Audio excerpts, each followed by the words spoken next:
Hey guys, welcome back to How to Maximize. So in today's video we're gonna learn how to delete Telegram account permanently.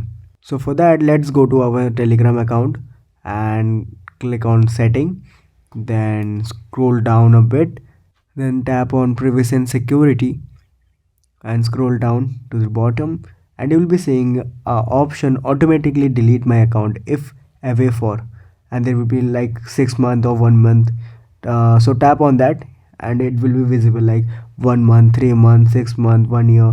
So what it basically mean is if you're inactive for that much period of time, then after that particular period of time you have chosen, your account will be permanently deleted. So for me, I want to delete it right now. So I will tap on delete account now. Scroll down to the bottom. Tap on delete my account. Then continue. Continue. Then type down your phone number with which you are using your Telegram for confirmation. And then hit continue. And a pop-up will come telling you to delete your account, right? Delete my account or cancel. So if you click on delete my account, your account will be permanently deleted. For me, I will be not doing right now because I want to use this Telegram.